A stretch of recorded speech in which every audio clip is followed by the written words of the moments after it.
Meninas, quarta tentativa de eu entrar ao vivo aqui, mas eu não vou desistir. Vou esperar vocês voltando de novo, mas eu vou antes de testar a conectividade com vocês, já explicando sobre o que a gente vai falar hoje, para vocês entenderem qual é o tema e qual é a necessidade da gente estudar sobre esse tema. Meninas, vamos dando feedback, falando se tá tudo bem. Gabriele, Aline, que eu já vi que tá entrando, Alessandra, Cinésia, Fabiane. Meninas, vai dar certo, Fabi, a gente chega lá, eu sou insistente, tá? Daiane, a Daiane tá falando então que por enquanto tá bom. Então tá bom, legal, vamos lá. Mais uma vez, só pra deixar gravado, porque essa live vai ficar gravada aqui no IGTV, gente, eu vou fazer uma breve introdução sobre o que a gente vai falar hoje e explicar a importância desse tema. 2 minutinhos. Olha só, gente, eu sei que tá escrito aqui ao contrário, mas eu vou tentar depois escrever ao contrário para poder ficar certo para vocês durante a live, tá bom? E o que a gente vai falar hoje, gente, sobre esse assunto aqui, ó, bolsa rota. Doutora, bolsa rota? Do que se trata a bolsa rota? Gente, bolsa rota nada mais é do que o estudo do que fazer com a paciente quando a bolsa rompe, né? É isso que significa basicamente. E como eu já havia explicado para vocês quando a gente entrou das outras vezes, é o seguinte, gente.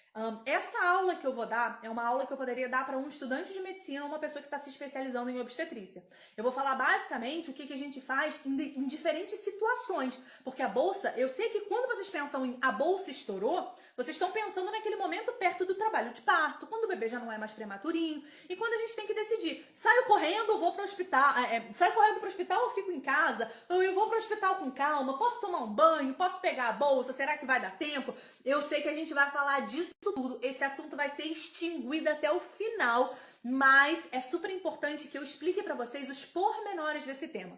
Por que eu quero te explicar como se você estivesse numa faculdade de medicina, gente? Eu quero te explicar isso porque eu entendo, eu acredito que uma paciente bem orientada, uma mulher que sabe o que está acontecendo, que entende que o médico está fazendo aquilo, tentando providenciar, tentando dar para ela a melhor conduta, é uma paciente que vai colaborar com o tratamento, é uma paciente que vai diminuir o nível de ansiedade, porque sabe que tudo que tem de melhor, que a medicina tem de melhor para oferecer, está oferecendo para ela. Então eu acho super importante que vocês entendam realmente esse tema um pouco mais a fundo para poder, de fato, ficarem tranquilas e saberem o que fazer caso sua bolsa estoure. Vamos então começar checando a conectividade. Tá travando? Tá legal? Como é que tá, gente? Me dá um ok aí para ver se a gente pode finalmente começar o nosso assunto.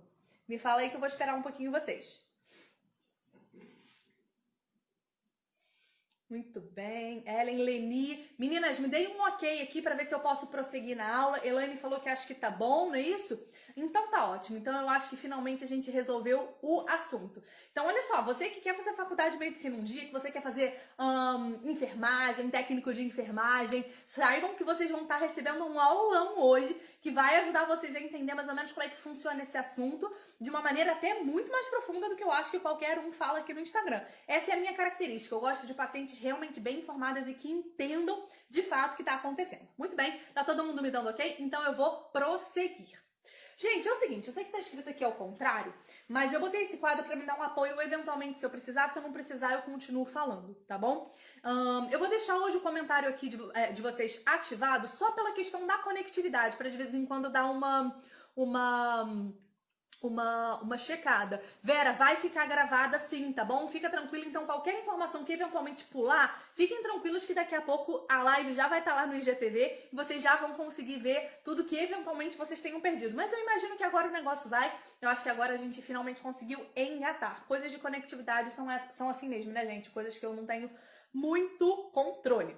Gente, olha só, hoje não é live perguntas e respostas, então eu até vou abrir para perguntas no final da aula, mas vão ser perguntas sobre o assunto da aula, tá, gente? Sobre o tema de hoje. Então a gente não vai conversar sobre outros assuntos. Os outros assuntos a gente vai continuar na nossa caixinha de perguntas normal nos stories, que depois da live eu vou dar uma investida porque hoje eu não consegui responder tantas perguntas de vocês. Mas agora na aula a gente vai realmente focar nesse assunto aqui, gente. O que fazer quando a bolsa estoura? Só que, gente, eu sei que vocês estão ansiosas pelo final, mas a gente vai começar um pouquinho mais do início. Vamos começar? Vamos lá começar a falar sobre esse tema que é tão amplo e que gera também tanta dúvida sobre muita gente de medicina? Meninas, se vocês ainda não enviaram, por favor, do lado dos comentários, tem uma setinha, um aviãozinho, que é o símbolo de compartilhar aqui do Instagram. Abre essa tela e envia essa live, gente, para um monte de meninas. Meninas que estejam grávidas, que queiram engravidar, mulheres que estejam aí pensando na maternidade. Por quê? Para vocês me ajudarem a disseminar informação de qualidade. Eu venho e dou uma super aula para vocês. Mas eu preciso que vocês enviem para suas amigas, afinal eu não consigo atingir elas se vocês não enviarem. Então manda para a mãe, que ainda pode engravidar, manda para a irmã, para a amiga, para a filha que já pode engravidar ou que já tá grávida, manda para a vizinha, manda para colega de trabalho, manda para todo mundo pra gente realmente conseguir disseminar informação de qualidade. E o que eu vou dar hoje aqui pra vocês, gente, realmente é uma informação muito aprofundada. O que eu vou fazer é dar uma aula que eu poderia dar em medicina, numa turma de medicina, só que eu vou pegar e vou tirar tudo que é termo técnico, tudo que é linguajar médico e vou botar num linguajar fácil de você entender para realmente você conseguir ter uma visão ampla do tema. Mas lembrando, mais uma vez, como eu já falei, que, gente, esse é um assunto que não tem uma verdade absoluta em medicina. Eu vou dar aqui as possibilidades de coisas para fazer, mas é super importante que você confie na sua equipe, porque pode variar um pouquinho o protocolo, isso é a conduta médica de hospital para hospital, sem que isso esteja errado, tá bom?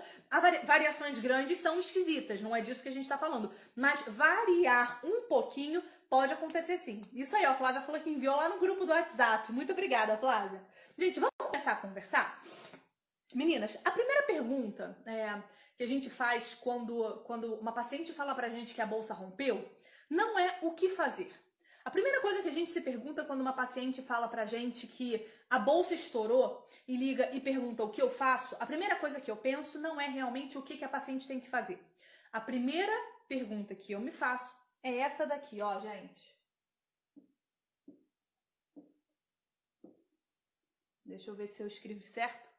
Não. Rapidinho que eu vou tentar escrever aqui certo pra vocês. Acho que foi. A primeira coisa que eu me pergunto, gente, é qual é a idade gestacional dessa paciente. Isso é, com quantas semanas essa bolsa rompeu? Essa é a pergunta, gente, que vai nortear todo o nosso tratamento, que vai nortear toda a nossa conduta. Não é o que fazer, mas é quando essa paciente está, quão avançada ela está na gestação.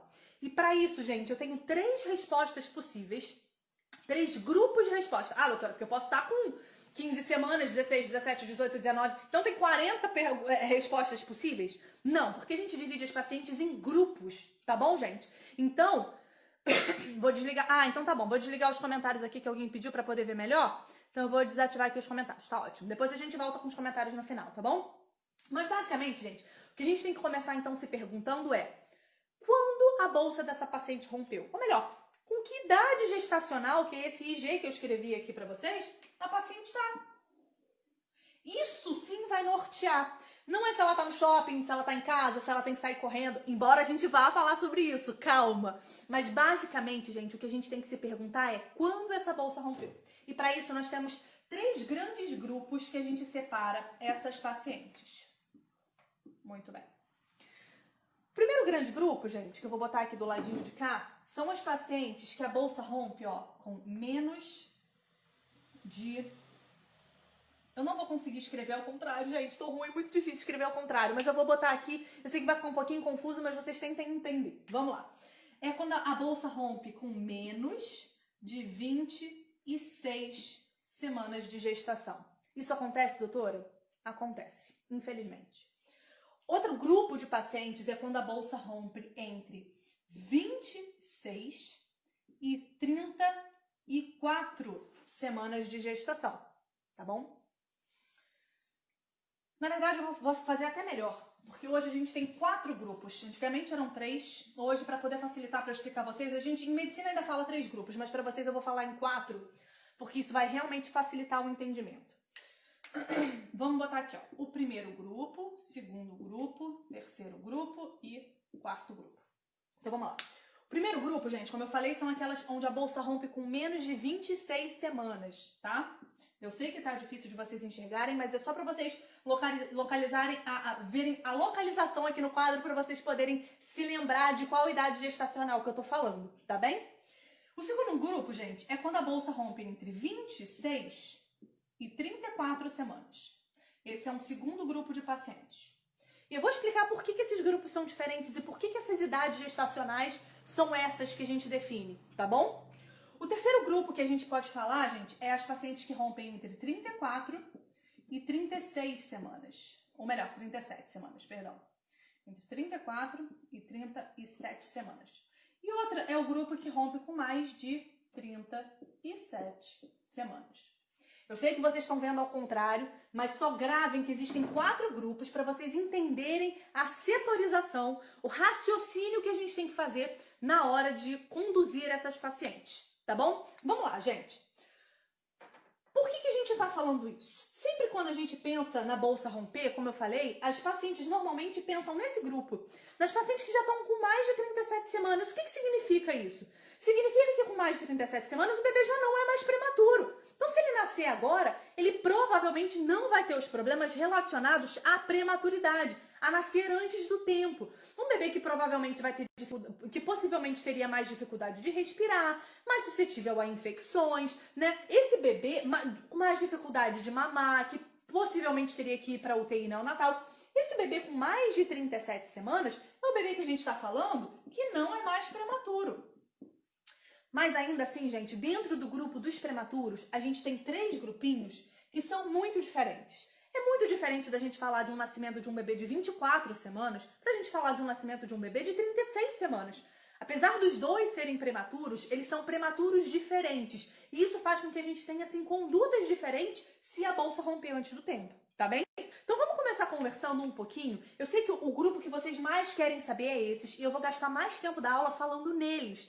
Mas como eu falei, eu quero dar uma aula muito completa para vocês, porque a gente tem aqui meninas em diferentes estágios da gestação. Antes de falar, eu quero falar que quando vocês ouvirem esse termo bolsa rota, pode ser que vocês vejam ou ouçam uma sigla. Deixa eu escrever para vocês, ó.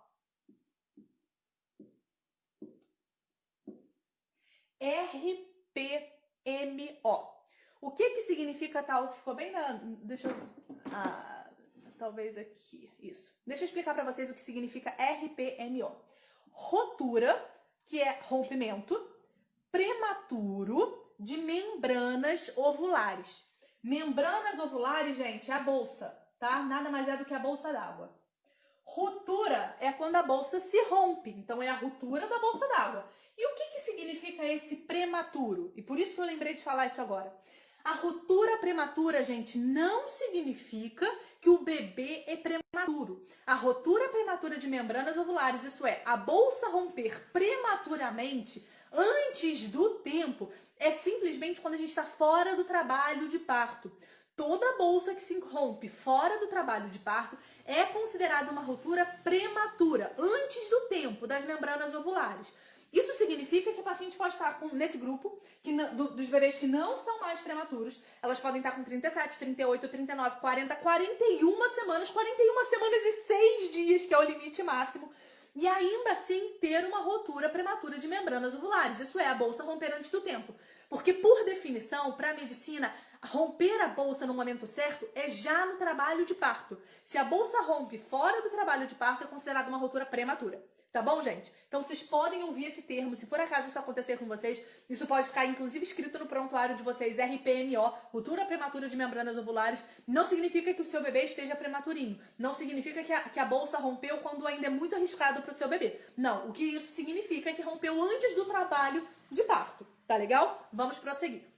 Então, gente, basicamente, quando a bolsa rompe, eu sei que o maior interesse de vocês está nessas 37 semanas, mas eu quero comentar um pouquinho desses 4 grupos, porque eu sei, como eu falei, que tem mulheres aqui que estão em idades gestacionais variadas e é possível, infelizmente, que isso aconteça com vocês, e eu quero que vocês entendam o que a gente vai fazer nesses casos. Vamos conversar um pouquinho, gente, começar conversando nesse grupo que é o grupo mais crítico, que são os bebezinhos quando a bolsa se rompe com menos de 26 semanas. Gente, com menos de 26 semanas, a gente está falando de um bebê que o nome que a gente usa para eles é de pré-viável. É um bebê abaixo de uma idade gestacional com altas chances de sobrevivência do lado de fora do útero. Não significa que o seu bebê vai morrer, não é isso. Mas significa que realmente aquele é o limite onde normalmente a medicina consegue fazer um suporte à vida. Aqui eu botei em 26 porque os protocolos médicos, as condutas médicas falam de 26, mas isso depende um pouquinho de cada UTI neonatal, de cada hospital. Tem hospital que considera que a viabilidade, ou o momento que o bebê se torna viável, isso é, que se ele nascesse, ele teria chances de sobreviver. Tem UTIs que conseguem falar a partir de 23, 24 semanas. Isso precisa de muito mais suporte da UTI neonatal, precisa de ter uma equipe melhor e principalmente mais recursos médicos, tá bom? Mas existe também, gente, hospitais com muito menos recurso, onde a gente vai estar falando de viabilidade próximo a 26 até, quem sabe, 28 semanas. Isso significa que se o bebê nasce abaixo de 26, 28 semanas, a chance dele sobreviver bem do lado de fora é pequena. Isso não significa que se a bolsa rompeu com 26 semanas, não significa, com menos de 26 semanas, que, então o bebê não é viável e a gente não vai fazer nada. Não significa. Mas significa, gente, que se esse bebê nasce, o risco dele a óbito é muito alto. O risco desses bebezinhos com menos de 26 semanas de sobreviverem aqui do lado de fora é muito baixo. Ou, mesmo que não seja tão baixo, seria um bebê que sobreviveria possivelmente mal. Eu vou botar um pouquinho mais pra cá para facilitar esse grupo.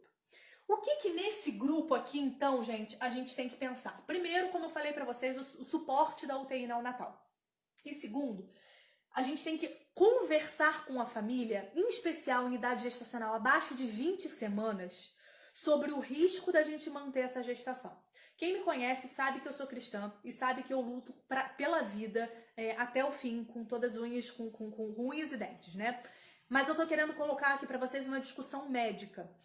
Eventualmente, manter um bebê abaixo de 20 semanas pode deixar tantas sequelas que talvez a gente não vai tirar esse bebê se a bolsa romper antes do tempo tão precocemente. Mas talvez não seja o momento da gente tomar alguma atitude, de fazer alguma coisa que a gente poderia fazer para tentar prolongar essa gestação. Um dado importante, gente, que eu não sei se vocês já ouviram falar, mas que é importante para essa discussão é o seguinte: os bebês, eles precisam do líquido amniótico para formar o pulmão, tá? Principalmente o pulmão, é o órgão mais importante que depende do líquido amniótico. Isso porque, gente, quando o pulmãozinho do bebê tá se desenvolvendo, o que entra dentro do pulmão para expandir, para abrir o pulmão e estimular que ele cresça, é o líquido amniótico. O bebê respira o líquido amniótico e esse líquido amniótico preenche o pulmão, isso é normal, isso é esperado, e esse preenchimento ajuda no crescimento do pulmão. E isso que faz com que o bebê se desenvolva, que o pulmão do bebê se desenvolva bem. Quando a bolsa estoura muito precocemente, o bebê continua produzindo líquido amniótico. Vamos lembrar de onde é produzido o líquido amniótico? Já teve post sobre isso. O líquido amniótico, gente, é xixi do bebê, é produzido nos rins do bebê, depois de 16 semanas, né? Então, basicamente, o bebê vai continuar produzindo líquido. Mas se a bolsa não fecha, e normalmente não fecha, o que acontece é que todo o xixi que o bebê faz, ele elimina. Ele sai pela vagina da mãe, a mãe fica realmente perdendo líquido. E qual é o problema? Que não fica líquido acumulado para o bebê poder respirar esse líquido e estimular o crescimento do pulmão. Então, quando a gente está falando de rupturas de membranas, né? Quando a gente está falando da bolsa que rompe muito cedo na gravidez, principalmente abaixo de 24 semanas, a gente está falando que a gente aumenta muito a chance desses bebezinhos não desenvolverem bem o pulmão e fazerem o que a gente chama de hipoplasia pulmonar. Hipoplasia, gente, é basicamente o subdesenvolvimento, quando o pulmão não desenvolve direito. Então é um bebê que, como o pulmão não desenvolveria direito, mesmo ele crescendo depois, mesmo o bebê se desenvolvendo depois, ele provavelmente sempre ia ter uma capacidade de respiração muito baixa. São bebês, muitas vezes, que às vezes ficam dependendo de usar oxigênio para o resto da vida. São bebês que, eventualmente, não conseguem fazer exercício físico, que não conseguem ter qualidade de vida. E eu não estou querendo dizer que não ter qualidade de vida, gente, é justificativa, eventualmente, para a gente terminar uma gestação, né? Para a gente dizer que aquela gestação não vai à frente, e às vezes dá até evoluir com o que a gente chama de interrupção da gestação, né? Eu não tô falando isso. Mas eu tô falando que quando a bolsa rompe antes dessas semanas, antes de 26, antes de 24 semanas, essa é uma discussão super importante com os pais desse bebê. Os pais desse bebê precisam estar cientes de que, querendo levar a gestação à frente, corre o risco, sim. Além das infecções, porque vamos lembrar que a bolsa d'água, gente, ela é a camada de proteção. A vagina da mulher, ela é cheia de bactérias. E o que faz com que dentro do útero seja um ambiente sem bactérias, estéril, que a gente chama? É a bolsa d'água. Então, quando a bolsa d'água se rompe, a gente, além do risco de infecção da mãe, do próprio útero, além de risco de infecção do bebê, a gente ainda tem sim o risco do bebê não conseguir desenvolver bem o pulmão e não conseguir respirar adequadamente, tá? Essa é uma coisa super importante que a gente tem que levar em consideração e que o casal, o pai e a mãe desse bebê, precisam estar cientes.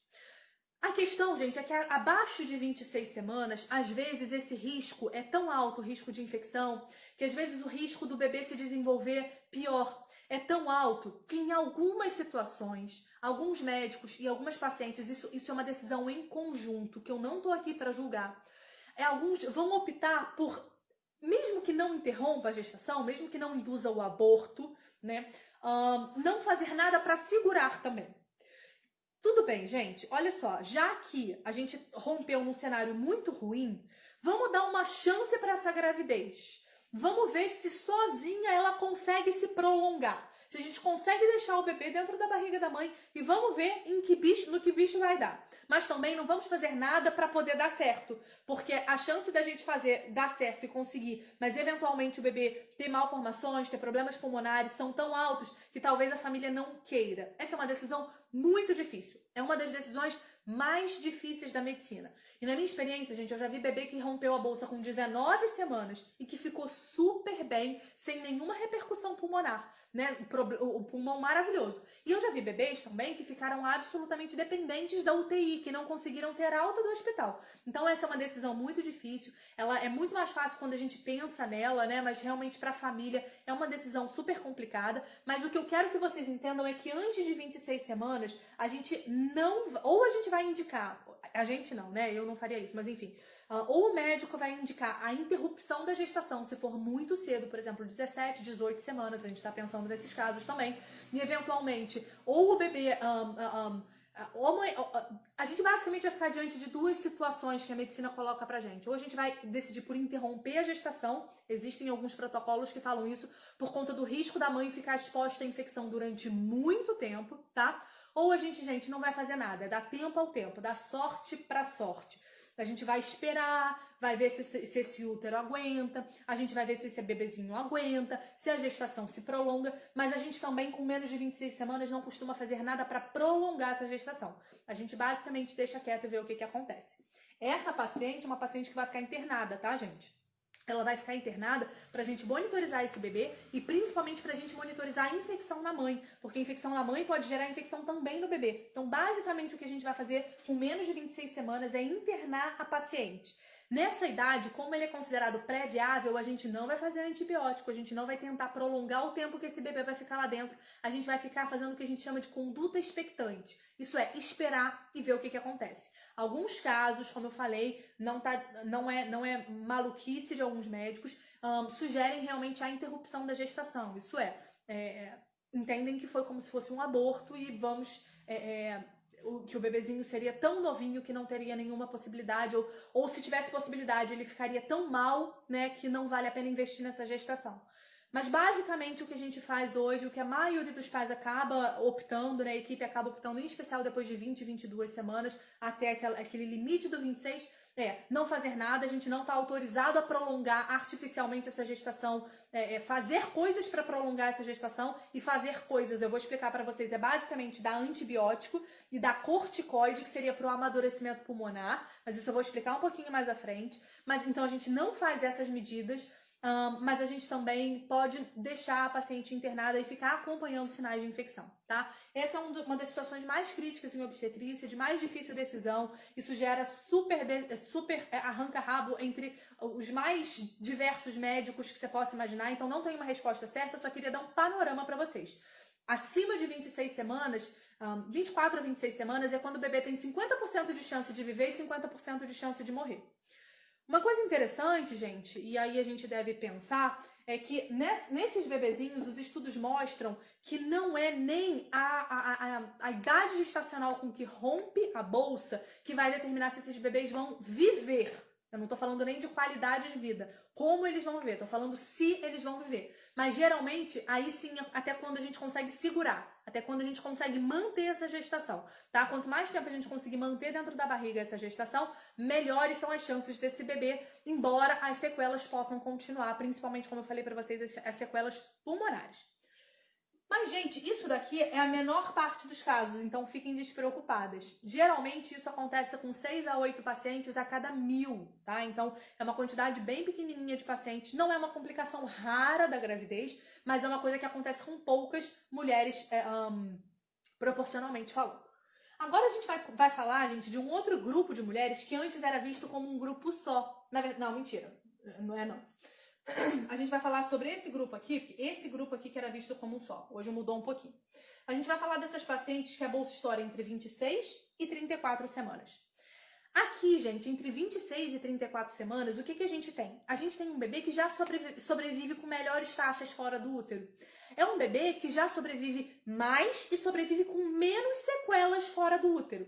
Então é um bebê que a gente chama de viável. Eu sei que esse nome é muito feio. Medicina tem realmente uns nomes muito feios para umas situações. Mas eu tô passando esse nome para você, para se você ouvir por acaso isso um dia, isso soar um pouco mais familiar para você. Você entender do que a gente tá falando, tá bom? Então, gente, a partir de 26 semanas, entre 26 e 34 semanas de gravidez, o bebê ele é prematuro, ele ainda é bem prematurinho, mas ele já é um prematuro que provavelmente sobrevive do lado de fora, com uma boa UTI neonatal. Pode dar problema? Pode. Quais são os principais problemas quando esse bebê nasce nessa época? Infecção, necrose de uma parte do intestino, alguns sangramentos também são importantes. Então, assim, os riscos são grandes, tá, gente? Mas é um bebê que provavelmente já não vai ter mais aquela questão da falta do desenvolvimento pulmonar. É um bebê que realmente a gente dando suporte na UTI normalmente consegue sobreviver e com menos sequelas. Então a gente entende, gente, que é um bebê viável. É isso que significa o viável, tá bom? Viável, gente, não é que é mais ou menos importante para a medicina. Viável não quer dizer que a gente vai valorizar mais o seu bebê do que o outro bebê. Não é isso. Viável que a gente está falando é o que os estudos mostram que a chance de sobreviver e sobreviver bem, com menos sequelas, é maior. É só isso que significa esse termo viável, tá bom, gente? Nesses casos, gente, o que a gente vai fazer? A gente tem um bebê que ele já sobrevive bem. Então, se ele nascer, é melhor. E que então vale a pena... E vale a pena, gente, a nível de custo-benefício, de riscos e benefícios. Não é valer a pena ao nível de uma vida, entendem? É um bebê que vale mais a pena a gente investir. A gente fazer alguma coisa para segurar essa gravidez. Porque mesmo que esse bebê, mesmo se esse bebê nascer agora, ele provavelmente vai sobreviver. E se a gente conseguir manter ele um pouco mais, ele vai sobreviver e vai sobreviver melhor. Tá? Então, esses são os bebês que normalmente a gente interna e a gente faz duas coisas. A gente dá antibióticos, e eu já vou explicar isso daqui, e a gente faz corticoides, eu também vou explicar. Então, esses bebês, é o bebê onde a gente não faz nada, gente. Infelizmente, ó, com menos de 26 semanas, a gente não faz nada. A gente só espera. Esses bebezinhos aqui, a gente faz duas coisas. Ó, 1 e 2. A primeira coisa que a gente faz é antibiótico e a terceira coisa que a gente faz é corticoide. Eu sei que não tá dando pra ler, mas é só pra vocês... Eu sei que tá em cima do foco aqui, mas é só pra poder vocês mais ou menos se nortearem aqui pela aula. Por que a gente faz antibiótico, gente? Como eu falei, a membrana da bolsa das águas, né? A membrana ovular, que a gente chama, que nada mais é do que a bolsa das águas, a bolsa d'água, né? Ela é realmente a membrana, a parte daquilo que está dentro do útero, responsável por proteger o bebê de infecções. Só que ela não protege só o bebê de infecções, gente, ela protege o útero também. E quem já tem me acompanhado sabe que eu sempre falo que infecções aumentam a chance do trabalho de parto. Por exemplo, uma infecção urinária, que não é uma infecção dentro do útero, é uma infecção fora do útero, mas do ladinho do útero, e que aumenta sim muito a chance da mulher evoluir com trabalho de parto prematuro, antes do tempo, né? Nesse caso aqui, gente, quando a gente rompe a bolsa d'água, a chance de, por conta de uma infecção, a mulher entrar em trabalho de parto é alta. Então, o que a gente faz para tentar evitar que essa mulher entre em trabalho de parto? Dá antibióticos para a gente diminuir a chance dela fazer infecção. Os estudos já mostram, gente, que a gente não vale a pena ficar fazendo antibiótico ad eterno. A gente não melhora os resultados. Isso é, não são mais bebês que sobrevivem ou que sobrevivem melhor.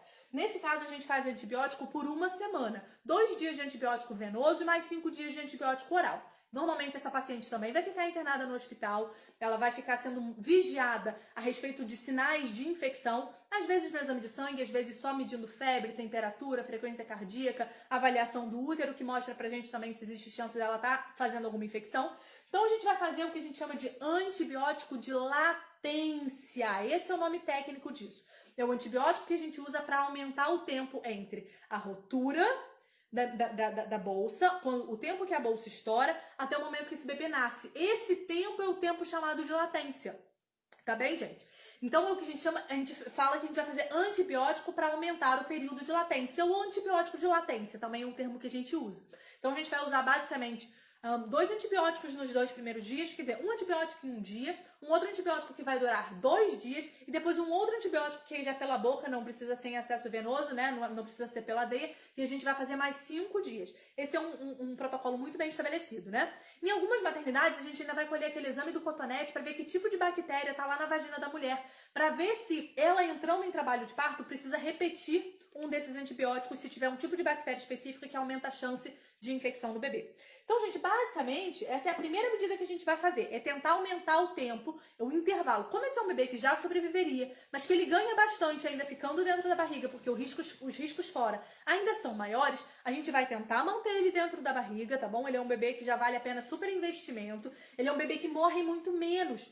Porque aqui, gente, por que a gente não faz nada? Porque a chance desse bebê ir a óbito é muito alta. A chance do bebezinho, gente, que rompe a bolsa com menos de 24 semanas de ir a óbito é mais de 60%. 6 a cada 10 bebês vão a óbito. Se for abaixo de 20 semanas, gente, é de 70%. Então a chance é tão grande desse bebê já morrer, mesmo que a gente faça alguma coisa, que a gente, preservando a saúde da mãe, não faz nada.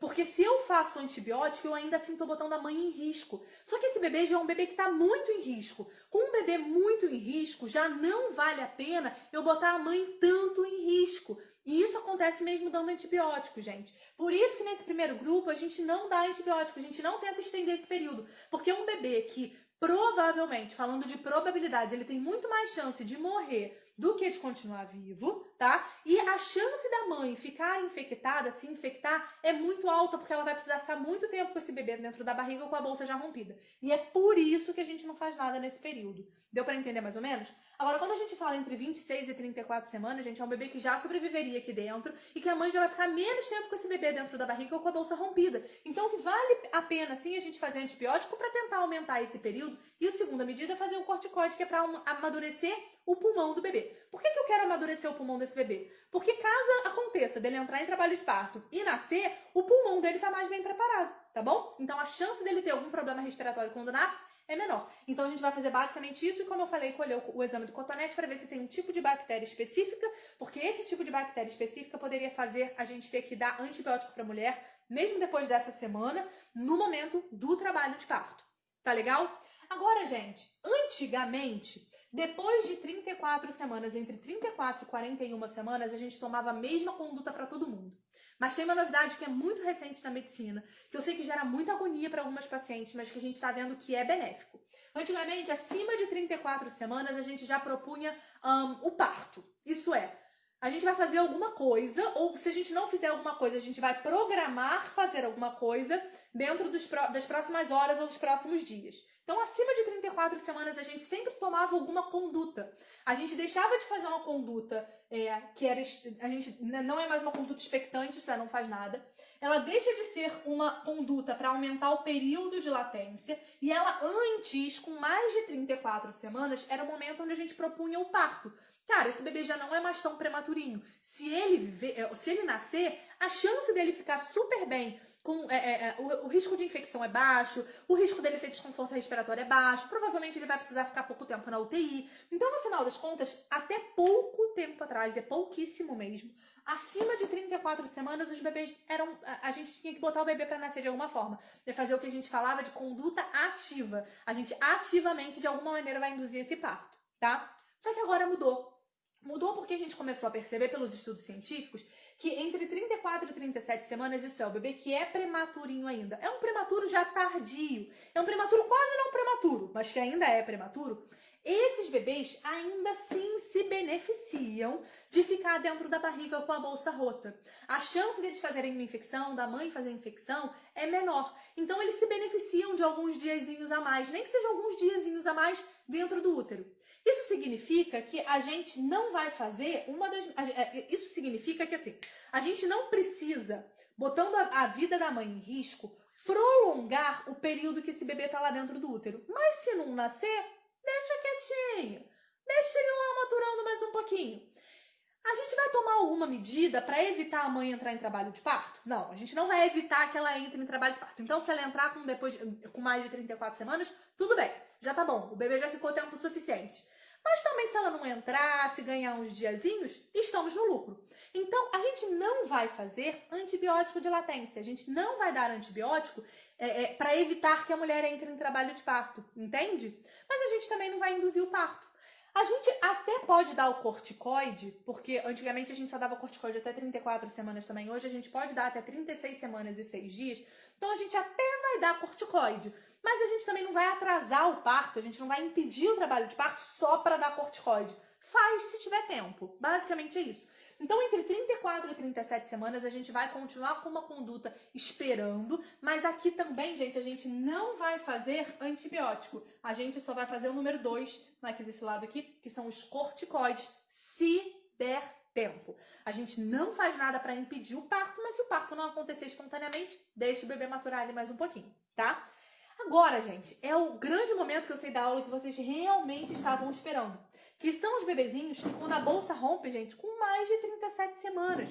São aqueles bebês, gente, que vocês já estão em casa, doidos até para acontecer alguma coisa, doidos para a bolsa romper, doidos para começar o trabalho de parto, porque a gente já tá cansada, a gente já às vezes nem aguenta mais estar grávida, já é uma parte mais cansativa da gravidez mesmo, né? E que às vezes a gente fica até torcendo para a bolsa estourar. E o que a gente faz, gente, com mais de 37 semanas? Aqui não tem discussão, gente, não tem por que segurar esse bebê dentro, tá? Então, aqui, basicamente, esse bebê tem que nascer, tem que parir. Existe uma diferença de um lugar para o outro. Eu vou explicar um pouquinho sobre isso, mas o que eu queria que vocês entendessem é que depois de 37 semanas a gente realmente não tem nenhum benefício em deixar esse bebê dentro do forninho mais muito tempo, ganhando muitos dias, porque basicamente esse bebê já não é mais um bebê prematuro e que nascendo provavelmente vai ficar tudo bem. E aí a chance dele ficar lá dentro fazendo infecção é maior e já não vale o risco-benefício, tá bom? Agora, 37 semanas. Será que o bebê precisa nascer imediatamente? Será que a mulher que a bolsa rompe lá em casa precisa sair correndo para pegar a mala, chamar, gritar todo mundo, avisar que vai nascer no meio do caminho? Será que é assim que funciona? Olha, gente, primeiro eu quero começar desmistificando algumas coisas. Quando a bolsa se rompe antes do início do trabalho de parto, que é a tal da ruptura prematura, isso é, o bebê não é mais prematuro, mas a bolsa, houve uma rotura da bolsa antes do trabalho de parto. Então a gente fala que esse bebê é um bebê, que essa ruptura é uma ruptura prematura, como eu falei pra vocês. Nesse caso, gente, da ruptura prematura com mais de 37 semanas, peraí que eu esqueci o que eu ia falar. Eu acabei explicando outra coisa, perdi o raciocínio, deixa eu lembrar. Lembrei. Um dos mitos que tem é que o bebê, assim que a bolsa rompe, o bebê vai nascer. Será que eu tenho que sair pegando tudo, ligar pra todo mundo, chamar o táxi da vizinha, chamar o Uber, pegar a moto mesmo, porque senão o bebê vai nascer em casa? Não, gente, na ruptura prematura, que é antes do início do trabalho de parto, o bebê simplesmente não vai escorrer. Lembra que escorregar, né? Porque a bolsa rompeu. Lembra que o que segura o bebê dentro do útero não é a bolsa d'água. O que segura o bebê dentro do útero é o colo do útero. O colo do útero, gente, é como se fosse um balão. Deixa eu ver se eu consigo... Peraí. Deixa eu ver se eu consigo desenhar aqui pequenininho pra vocês. Deixa eu ver qual é o melhor lugar pra desenhar. Acho que é aqui, isso. O colo do útero, gente. O útero é assim, olha. Ele tem uma tampinha. Não sou uma péssima desenhista, tá, gente? Tô fazendo isso por vocês mesmo, vai vendo. Aqui é a vagina, que é o canal onde a gente tem a relação sexual, só pra vocês entenderem mais ou menos do que se trata. E aqui é o colo do útero. Eles não se encontram não, tá, gente? Um dia eu ainda vou dar uma aula explicando sobre isso, mas não é hoje. Esse daqui é o colo do útero. Isso, gente, é uma tampa de garrafa forte, formada por músculo. O útero todo é formado por músculo, mas aqui é um músculo muito mais forte. E que não parece um balão de festa? É como se fosse o nó do balão de festa lá embaixo. É basicamente isso mesmo. Então não é a bolsa que segura o bebê dentro do útero. Quem segura o bebê dentro do útero é o colo. Se o colo estiver fechado, o bebê não nasce. E quando que o colo abre? É só durante o trabalho de parto, quando a gente tem contrações fortes. Então, se por acaso o seu colo ainda estiver fechado, ou melhor, para você entender, se por acaso você não estiver tendo contrações fortes a cada 3, a cada 5 minutos, por mais de 1 a 2 horas, mesmo que a bolsa rompa, o seu bebê não vai nascer imediatamente. O seu bebê ainda vai demorar um tempo para nascer. Então você ainda vai precisar entrar em trabalho de parto, começar as contrações se intensificarem para finalmente, depois de algumas horas, o seu bebê nascer. Então tem necessidade de você, assim que a bolsa rompeu, se você estiver não sentindo nada, ou se você estiver no início do trabalho de parto, você sair correndo para o hospital, não tem necessidade, porque o seu bebê não vai nascer assim.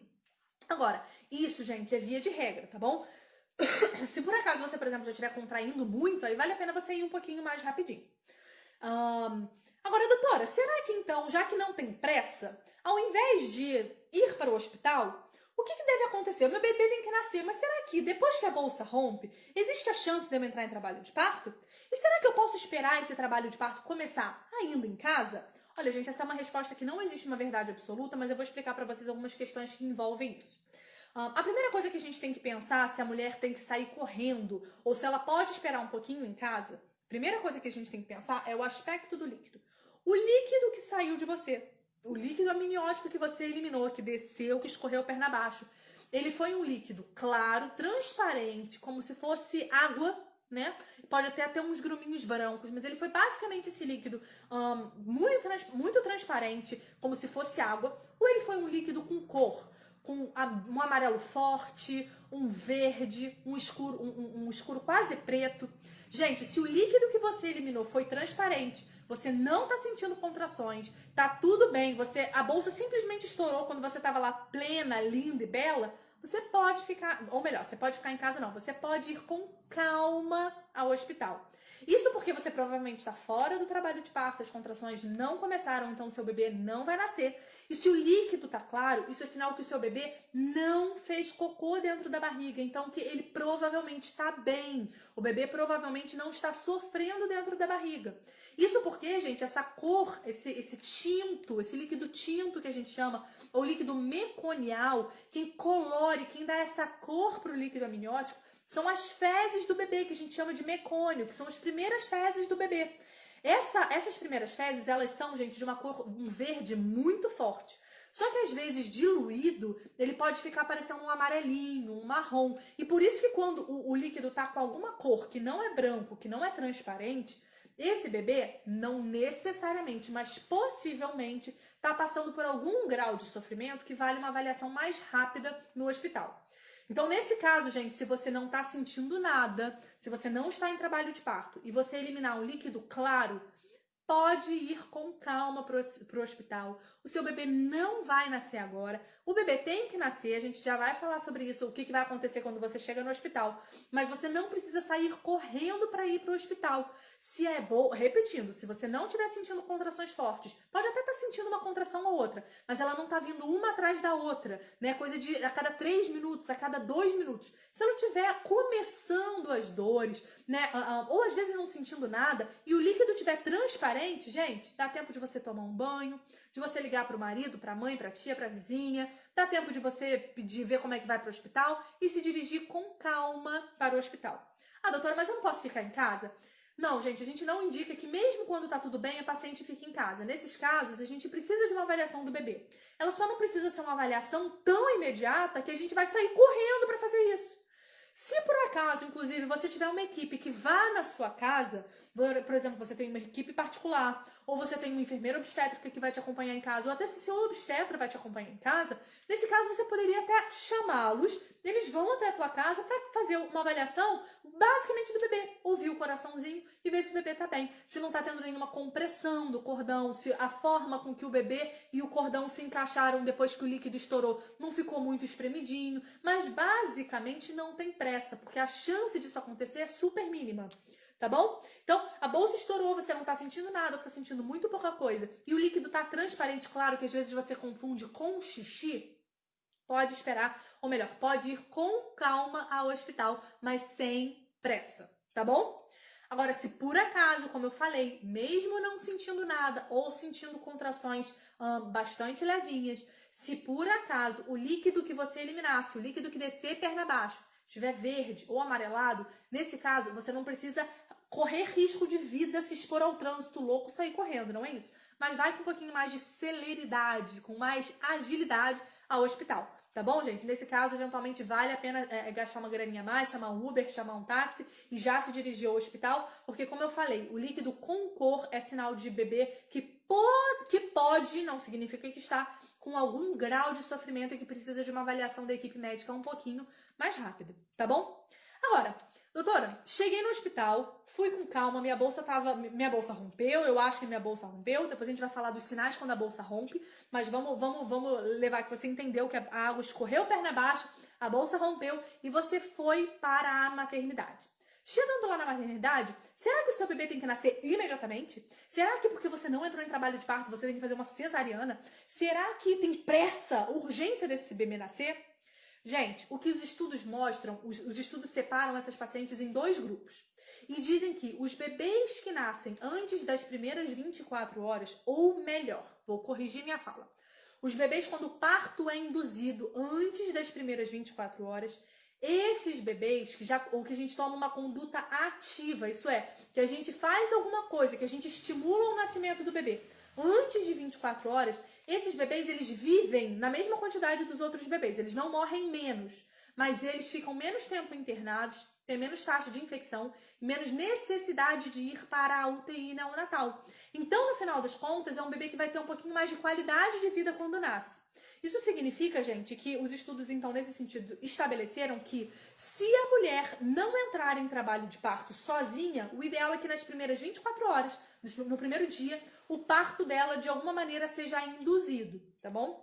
Então, se você não tem nenhuma contraindicação à indução, vai depender um pouquinho do protocolo, isso é, do que cada maternidade faz, mas tem maternidades que vão chegar e vão propor, olha, você não tá sentindo nada, mas a sua bolsa já estourou, você tá com mais de 37 semanas, não tem por que a gente prolongar essa gestação, vamos começar a indução do parto? E essa conduta tá super ok, os estudos concordam com essa conduta, isso não aumenta a taxa de cesariana, porque eu vou esperar um pouco mais, porque se eu começar a indução logo, pode ter mais chance de falhar a indução e aumentar a taxa de cesariana. Não aumenta a quantidade de cesariana que tem que ser feita, não aumenta a chance de falhar a indução, caso você, assim que chegar ao hospital, já comece a indução. Então, muitos hospitais já vão propor que você comece a indução, tá bom? Agora, tem hospitais, gente, que vão esperar um pouquinho. Por quê? Porque a gente sabe que a gente sabe que metade das pacientes entram em trabalho de parto sozinha depois que a bolsa estoura, com 33 horas da bolsa rota. Até 33 horas depois, o bebê a mulher vai entrar em trabalho de parto. Doutora, mas 33 horas é mais do que as 24 horas que você me falou, né? É mais. Mas a gente sabe, então, que mesmo que não seja a metade dos bebês, uma boa porcentagem, cerca de 30% a 40%, vai entrar em trabalho de parto espontâneo sem a gente precisar de remédio, tá bom? Então não tá errado se você quiser chegar no hospital e pedir, eventualmente, mesmo que o protocolo seja começar a indução, se por algum motivo você não está confortável com a indução, você não estudou o suficiente sobre esse assunto, você ficou com dúvida nesse assunto, não tem problema se por acaso você pedir para a equipe esperar um pouquinho. Inclusive, tem muitos hospitais onde o protocolo, isso é, o que o hospital normalmente já sugere para os médicos fazerem mesmo, é esperar um pouco, como eu te falei. Então, tem hospitais que sugerem que assim que a mulher chegue, ela já começa a induzir, mas tem lugares que começam a induzir com 12 horas, como é, por exemplo, o caso do Hospital de Servidores aqui no Rio de Janeiro. Tem hospitais que vão começar a indução com 18 horas, como é o caso do Hospital Maria Amélia, que é um hospital super humanizado aqui no Rio de Janeiro. E tem lugares que vão chegar e já vão sugerir que você induza de uma vez, como é o caso, por exemplo, de onde eu fiz residência, né, a especialização, que é o Hospital Pedro Ernesto. Nenhuma dessas condutas está errada, tá bom, gente? E isso, no final das contas, vai ser um pouquinho de conversa entre a paciente e a equipe, tá bom? Doutora, o que você acha? Opinando, eu particularmente não vejo por que esperar. Se a gente soubesse que esperando, ou melhor, que começando logo a indução, aumentaria a chance de falhar a indução, e aí a gente aumentaria a chance de cesariana, eu realmente falaria que é para esperar. Mas isso não é o que os estudos mostram. Os estudos mostram que mesmo que se você começar a indução assim que a bolsa romper, não aumenta a taxa de cesariana, a taxa de sucesso do parto normal é o mesmo. Então eu penso que não tem por que esperar muito, porque a gente sabe que cada tempo que a gente espera mais, maior a chance da mulher fazer uma infecção ou do bebê fazer uma infecção, tá bom, gente? Acima de 18 horas, gente, depois de 18 horas que a bolsa já rompeu, seja no momento que você vai começar a indução, ou se você já estiver induzindo, ou se você já estiver em trabalho de parto, se você não tiver aquele exame do cotonete do pré-natal que mostra que você não tem uma determinada bactéria, você vai fazer antibiótico na veia, mas isso em nada atrapalha o parto normal, e esse tipo de antibiótico não diminui a chance de você entrar em trabalho de parto ou de você ter um parto bem sucedido, tá bom, gente? Agora, tem lugares ou tem mulheres que optam, gente, por não induzir de qualquer maneira e esperar eternamente o trabalho de parto. Olha, esperar 24, 48, 72 horas por trabalho de parto é uma conduta possível porque os estudos não mostram, mais uma vez, que esses bebês morrem mais. Mas realmente existe um aumento da taxa de infecção. Esses bebês até se recuperam, mas eles ficam mais infectados.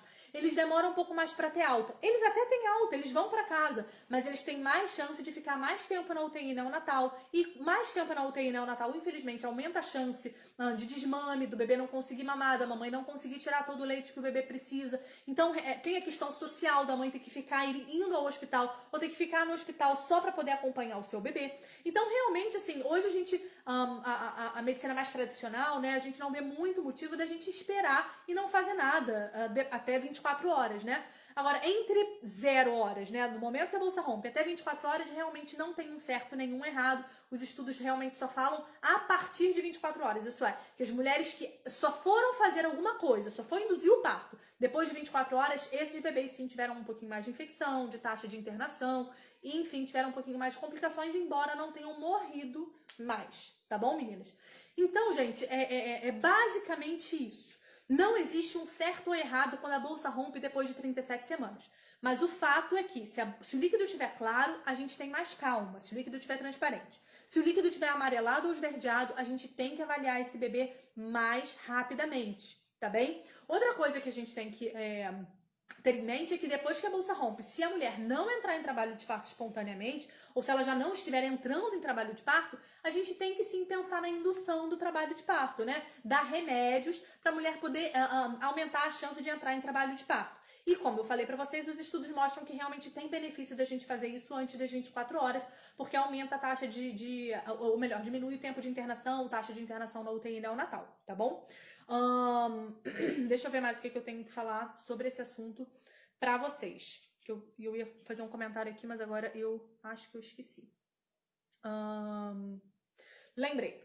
A gente também tem que pensar, gente, que existem as pacientes que a bolsa estoura que estavam pensando num parto espontâneo. Isso é, se você, por exemplo, como eu, já tem uma cesariana anterior, né? Quem não sabe, quem não conhece um pouquinho da minha história, eu induzi o meu primeiro parto, eu tive uma doença que se chama colestase gestacional. Eu induzi o parto do Estevão com 37 semanas e 5 dias.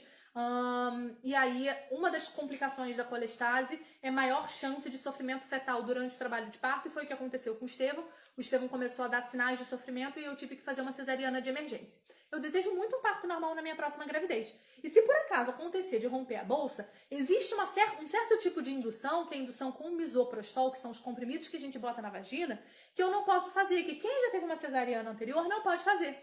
Mas nesse caso, a gente vai não fazer nada?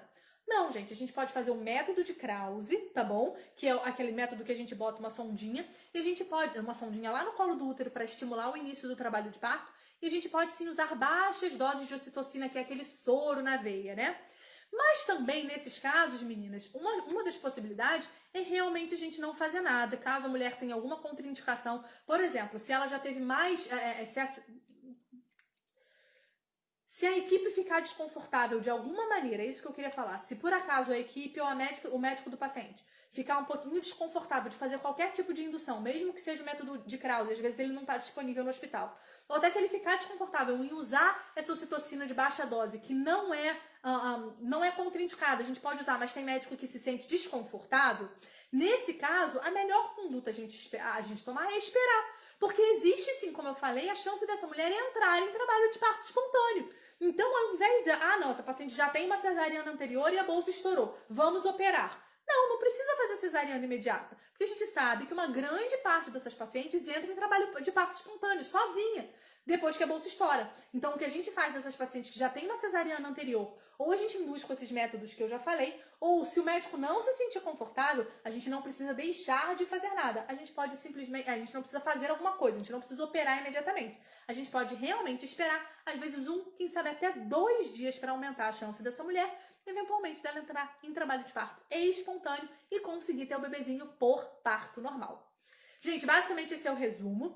Se por acaso você já estiver em trabalho de parto e a bolsa estourar, se você estiver em trabalho de parto, num trabalho de parto inicial e a bolsa estourar, você ainda está em casa, né? E a bolsa estourar, vale essa mesma regra que eu falei. Se o líquido estiver claro, dá para esperar, dá para ir com calma. Se o líquido estiver escuro, tem que ir mais rápido para a maternidade. Agora, se por acaso a bolsa estourar e você já estiver em trabalho de parto, aí não é nem considerado uma ruptura prematura, é considerado uma ruptura no tempo certo da bolsa. A bolsa rompeu no tempo certo, que é durante o trabalho de parto, ou no momento do nascimento do bebê. Nesse caso, gente, a única observação que eu queria fazer para vocês é que realmente o aspecto do líquido, o tipo de líquido que a mulher elimina, pode ser super importante para a equipe médica entender como ela vai continuar acompanhando esse trabalho de parto. Se o líquido rompe durante o trabalho de parto e o líquido tá claro, como eu falei, é um ótimo sinal, um ótimo indicativo de que provavelmente esse bebê tá bem, tá bom? Agora, se realmente o líquido rompe, a bolsa rompe durante o trabalho de parto e esse líquido tá mais escuro, existe sim a chance desse bebê tá entrando em sofrimento. A gente não necessariamente tem que operar imediatamente, a gente pode simplesmente acompanhar, mas é um trabalho de parto que a gente vai ter que acompanhar um pouquinho mais de perto, porque já tem alguns sinais de que esse bebê possivelmente está fazendo algum tipo de sofrimento. Em alguns casos, se esse líquido estiver muito escuro e a gente ouvir o coraçãozinho do bebê, e o coraçãozinho do bebê estiver batendo ou rápido demais ou até muito devagar, a gente pode ter que acelerar o nascimento desse bebê. E acelerar o nascimento desse bebê, gente, não é necessariamente operar, não é necessariamente fazer uma cirurgia, uma cesariana. Se eventualmente esse bebê já está quase nascendo, acelerar o nascimento pode ser realmente ajudar a mulher a expulsar o bebê mais rápido. Essas são uma das poucas indicações da gente estimular que o bebê nasça antes. Como eu sempre falo para vocês, o ideal num trabalho de parto é que o bebê nasça no tempo dele. Ele que diz, a mãe que diz quando ela tá com vontade de fazer força, sem pressa. Mas que em alguns casos, como é esse caso, quando a bolsa rompe e que tem mecônio, que o líquido tá escuro, e especialmente se a gente ouvir o coraçãozinho do bebê e o coração do bebê mostrar que tem algum sofrimento pra gente, a gente pode sim, não estranhe se a equipe sugerir, por exemplo, de você fazer força um pouquinho antes do tempo, ou da equipe precisar passar um fórceps, um vácuo extrator, que é aquele instrumento que ajuda a puxar o bebê, tá? Isso para bebês que já estão lá no finalzinho do trabalho de parto. Se por acaso o líquido romper, você já estiver em trabalho de parto, mas o trabalho de parto estiver muito no início e o seu bebê, o coraçãozinho do seu bebê der sinais de sofrimento, nesse caso, gente, pode ser que a gente indique uma cesariana, sim. Porque sofrimento do bebê no início do trabalho de parto, quando ainda vai ficar muito tempo em trabalho de parto para ele nascer, é uma indicação da gente realmente fazer a cesariana por segurança do bebê. Ah, doutora, mas aí eu fiz a cesariana e meu bebê nasceu super bem, não precisava ter nascido.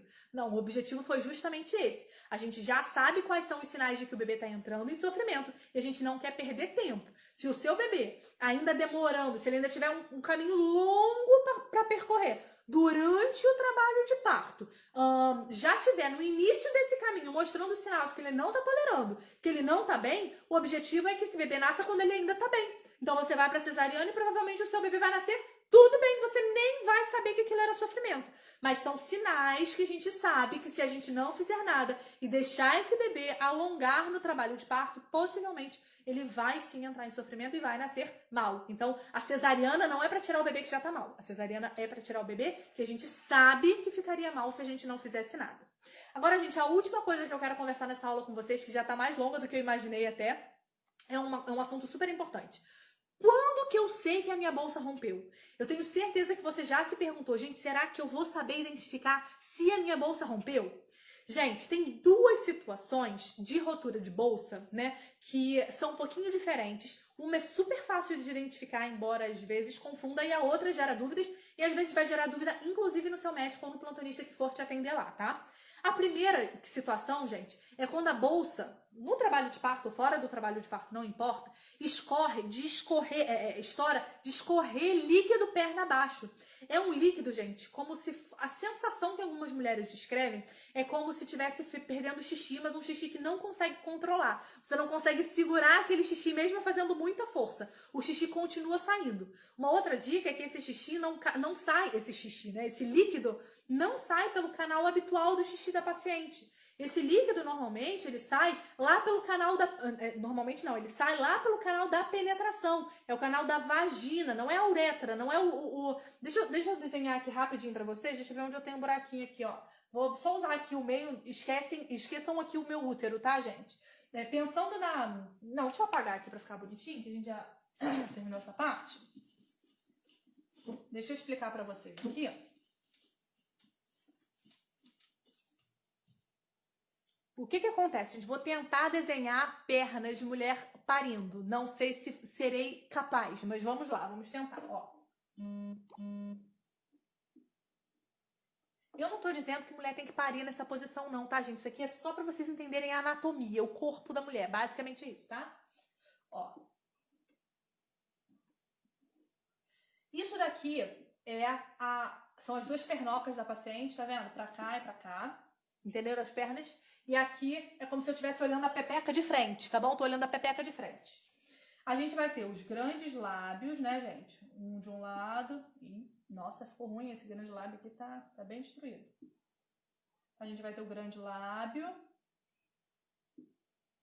Dentro a gente vai ter o pequeno lábio.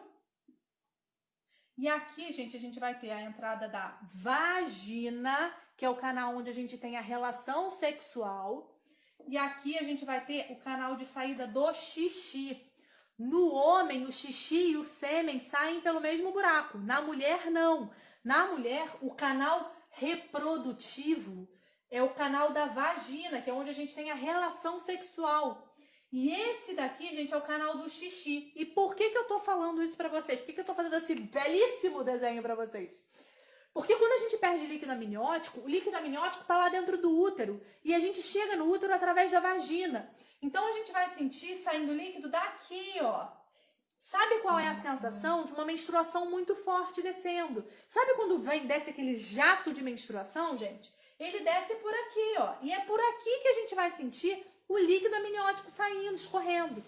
Quando a gente perde xixi, porque eu vou falar sobre isso um dia, vou fazer uma aula sobre isso, sobre incontinência urinária, sobre a dificuldade da mulher de prender o xixi, isso acontece muito na gravidez. O xixi, gente, não sai por aqui, o xixi sai por aqui, ó, por esse buraquinho daqui de cima. É um buraquinho bem menor, tá bom? Às vezes as mulheres não conseguem identificar, mas o fato é que percebam quando vocês forem fazer xixi, aonde que o xixi tá saindo. E percebam que não é naquele lugar que você tá fazendo xixi que você tem a relação sexual. Então, na hora que o líquido tá escorrendo, tenta parar, e mesmo que ele já tenha escorrido, ele vai continuar escorrendo depois, fiquem tranquila. Tentem parar para reparar se a sensação é como se fosse uma menstruação ou se a sensação é como se fosse um xixi, que a menstruação e o xixi a gente conhece, tá bom?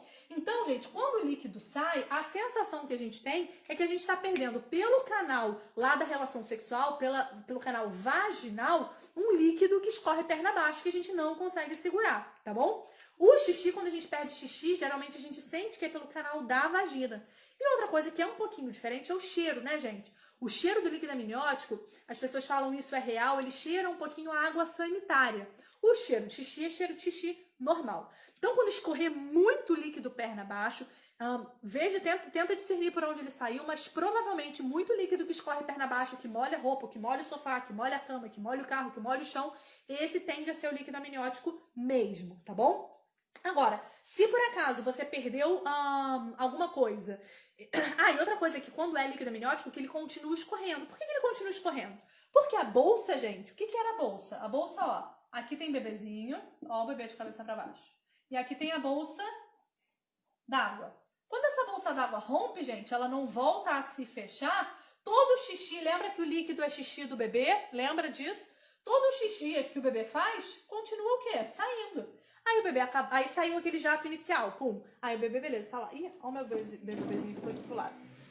E aí o que acontece? Aí passou um tempo, gente, o bebê continua fazendo xixi, aí ele faz mais um jatinho de xixi. Aí o que acontece? Psh, escorre de novo. Aí para de escorrer, porque saiu aquele xixi. Aí o bebê faz xixi, desce mais um jato. Então, gente, quando o líquido amniótico estoura, a mulher geralmente tem que usar uma fralda, um absorvente grandão, porque ela vai se molhar entre o percurso de casa até o hospital, tá, gente? Isso é normal, porque o bebê continua fazendo xixi, que é o líquido amniótico, então o líquido amniótico continua sendo liberado. Só que, por incrível que pareça, mesmo que seja xixi do neném, não tem cheiro do nosso xixi. Entendeu? Tem cheiro de água sanitária. Então, porque é um xixi sem bactéria nenhuma, num ambiente estéril, com concentrações de substâncias um pouco diferentes, então que tem cheiro diferente. Então, apesar de ser cheiro do xixi do bebê, não é o cheiro do nosso xixi. Então, vamos recapitular os sinais de que a bolsa estourou. É um líquido que escorre perna abaixo, que a gente não consegue segurar, que molha tudo que tiver embaixo, que continua saindo depois e que sai pelo canal da vagina, não é pelo canal do xixi.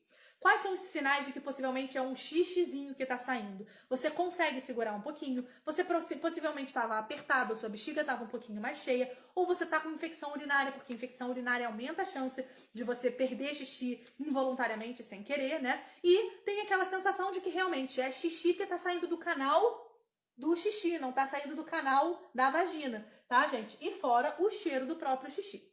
Agora, existe uma situação, isso é que eu falei é a ruptura mais clássica, né? Quando classicamente a bolsa estoura. Vocês já viram certamente em filme, em televisão. Existe uma situação, gente, que é quando a paciente fica na dúvida se a bolsa estourou ou não, que é aquela que ela até confunde com corrimento. Às vezes é corrimento e às vezes é bolsa. Essa situação, às vezes, confunde até o médico e só tem um exame que a gente consegue fazer e que não está disponível em todos os lugares, pra gente ter certeza, na verdade, 2 exames, pra gente ter certeza se isso é líquido amniótico ou se isso foi um xixi ou um corrimento que a paciente perdeu. O que acontece? Eventualmente, a mulher não rompe. Olha que interessante, gente. Vou desenhar isso aqui para vocês entenderem também, ó. Às vezes... minha outra caneta não tá aqui, azulzinha. Às vezes, o que acontece é que, olha só, o bebê tá aqui, de cabeça para baixo, dentro do útero, tá? Aqui é o útero. E aqui, ó, aqui é o colo do útero, né, que é aquele anel circular que eu falei que é forte, forte, muito forte. Deixa eu colocar pra cá, isso, tudo bem? Que é o que prende o bebê e que vai dilatar durante o trabalho de parto para o bebê nascer, tá? Mas, quando a gente tá falando da mulher que não está em trabalho de parto, gente, aqui a gente tem o colo do útero e protegendo o colo do útero para o bebê não sair, para a água não sair, a gente tem a bolsa d'água. Classicamente, essa água que escorre perna abaixo, gente, é quando a bolsa rompe aqui, ó. E aí é fácil pro líquido sair, entendem? Só que pode acontecer da bolsa não estourar aqui. Aqui tá o colo do útero, a bolsa aqui tá íntegra, mas mais aqui em cima, a bolsa d'água, gente, ela é uma camada que protege o bebê e que do lado de fora, fica do lado de dentro do útero. Então, só para vocês entenderem ainda melhor, eu vou desenhar em vermelho o músculo do útero. Então, o músculo do útero, ele faz assim, ó. Ele tá aqui. Isso, e o colo do útero aqui. A bolsa d'água, gente, ela é uma camadinha que fica dentro, tá bom? Protegendo o bebê. Deixa a moto passar aqui. Muito bem. Então, quando a bolsa d'água estoura aqui, é fácil, como eu falei pra vocês, do líquido sair. Então, escorre muito líquido. O líquido escorre rápido. Só que pode acontecer de, entre a camada do útero e o bebê, estourar a bolsa mais em cima aqui. É o que a gente chama de ruptura alta. E aí, nesses casos, meninos, deixa eu pegar aqui e ver se eu consigo diferenciar. Pera aí. O verde vai ser meu líquido, tá? Nesses casos, gente, o líquido que tá aqui dentro pode escorrer por aqui e conseguir descolar um pouquinho aqui do útero, isso não é perigoso, essa não é a questão, e finalmente conseguir chegar aqui na vagina e descer, mas não consegue sair muito, sai um pouquinho, fica gotejando. É o que a gente chama de ruptura alta. Nesse caso, é muito fácil da equipe e da própria paciente confundir esse líquido com xixi. Ou melhor, com corrimento. Porque lembra que eu falei pra vocês, que quem já me segue aqui há mais tempo sabe, que eu falei pra vocês que o líquido, gente... que o líquido não, que eu já falei pra vocês que o corrimento da vagina, a secreção que a vagina produz é muita quantidade no final da gravidez. Como é muita quantidade a secreção que a vagina produz, às vezes desce uns jatinhos. E aí nessa de descer uns jatinhos de secreção, a mulher pode confundir achando que é líquido amniótico. E às vezes até o médico confunde. O que eu falo nesses casos? Se por acaso você sempre tem o mesmo padrão, por exemplo, sempre molha um pouquinho a calcinha tá sempre úmida, né? Em dias mais quentes, às vezes a calcinha fica molhadinha mesmo. Isso provavelmente, mesmo que desça um jatinho, não é bolsa eliminando o líquido. Agora, se por acaso a bolsa realmente, a calcinha fica realmente um pouquinho molhada, mas teve um dia que a calcinha não ficou úmida, ela ficou molhada mesmo, que ela deu até pra dar uma escorrida, não foi aquele líquido que escorreu perna abaixo, mas você já consegue às vezes até dar uma espremidinha na calcinha, pode ser que seja líquido amniótico e nesse caso vale a pena ir lá no hospital. O médico nesse caso vai fazer um exame especular, que é aquele exame do bico de pato, vai olhar para ver se tem líquido saindo lá do colo do útero. E se mesmo assim ele não conseguir identificar ou direcionar, como eu falei, tem 2 exames que a gente pode fazer e que nem sempre estão disponíveis, tá? Existem vários exames que a gente pode fazer, mas 2 que a gente realmente consegue bater o martelo se é líquido ou não é. Que é uma lâmina que a gente pega e vê no microscópio, e o segundo é um exame de cotonete que a gente bota num líquidozinho que mostra pra gente se tem líquido amniótico ali dentro ou não. Basicamente, mas eu tô querendo dizer pra vocês que às vezes mesmo a gente examinando não vai saber dizer, vai precisar de alguns exames pra poder entender e diferenciar. Gente, acho que a gente falou bastante. Eu vou abrir aqui os comentários. Estou ativando aqui os comentários. Eu quero saber se vocês gostaram, se, apesar de falar muita coisa técnica, se vocês acharam que foi legal, que valeu a pena assistir a aula. E eu quero saber se vocês têm mais perguntinhas sobre esse assunto. Então, a partir de agora, a caixinha de perguntas está liberada só sobre temas da aula, tá bom, meninas? Sobre outros temas a gente vai falar na segunda-feira. A Fabi falou que gostou demais, a Aline tá... Gente, que bom, fico muito feliz. Essa é a minha paga, chegar de um dia de trabalho e me dedicar a dar uma aula pra vocês, mas saber que vocês realmente conseguiram entender o assunto, um assunto que é tão difícil, que é tão técnico. É muito bom. A Raíssa Teixeirão falou que gostou, a Fabi falou que amou. Muito obrigada, meninas, de verdade. A Gel falou que foi uma ótima explicação, a Graça também. Olha que a Gel tá aqui também desde o início. A Carol falou que foi uma aula maravilhosa. Que bom, gente, fico muito feliz. A Érica já tinha comentado, acho que na outra aula, eu acho que foi você, né? A Tailane falou que achou super claro. Que bom, gente, realmente esse é o objetivo. Zero dúvidas, né, Ana? Sensacional! Eu realmente quero que vocês entendam para ninguém sair desesperado, caso não precise de desespero, né? Caso dê pra gente realmente esperar. Então vocês viram que é um tema extenso, que eu gastei muito mais do que eu imaginei, né? Mas eu acho que deu pra gente entender bastante esse tema. Gente, vou abrir a Amei demais. Ai, que bom. Tamiris, fica tranquila, mesmo que você tenha perdido o começo, eu vou deixar toda essa aula, daqui a pouquinho ela já tá lá no IGTV, você volta e assiste o início. E vocês, meninas, que gostaram da aula, depois manda para suas amigas, tá bom? Vai lá no IGTV e manda para elas a aula para poder elas também ficarem esclarecidas. Agora, gente, eu vou abrir aqui, dar uma olhada aqui na caixinha de perguntas, gente, para ver se nós temos perguntas relacionadas a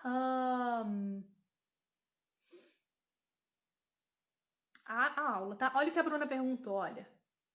Que cor é líquido amniótico? Tá escorrendo muito líquido, mas é esverdeado. Bruna, se for muito líquido de escorrer perna abaixo e estiver esverdeado, nesse caso é possivelmente o líquido amniótico com o mecônio. Mas também, gente, tem um tipo de secreção vaginal de uma infecção que é a esverdeada. Então, como eu falei, nesses 2 casos, Bruna, você vai precisar de uma avaliação, porque secreção vaginal esverdeada também não é normal. Então, existe a possibilidade de ser a bolsa estourando com o cocô do bebê, embora eu acho que seja a menor possibilidade no seu caso. Agora, isso seria se fosse realmente líquido escorrendo perna abaixo, tá bom, gente? Agora, se por acaso for pouca quantidade e estiver ficando na calcinha, Bruna, provavelmente não é líquido amniótico, mas possivelmente é uma infecção vaginal que a gente tem que tratar. Então, no seu caso, de uma maneira ou de outra, vale uma ida à maternidade para você ser examinada, tá bom? Vamos ver o que nós temos aqui. Ó, a Cris perguntou, né? Se o líquido da bolsa sair com uma cor amarela, o que fazer? Aí, se sai com a cor amarela, foi o que eu falei. Aí, não é pra sair, gente, se arriscando no trânsito, tá? Não é isso. Mas aí, realmente, nesse caso, já tem que ter uma celeridade. Existe a possibilidade, não é maior, do seu bebê estar entrando, não é que ele está sofrendo, mas que ele está entrando em sofrimento. Por isso, nesse caso, como eu sempre falo, é para essas situações, gente, que a gente tem que estar com a bolsa da maternidade pronta a partir de 32 semanas. Como eu falei para vocês, gente, pode estourar em qualquer período da gestação a bolsa, infelizmente.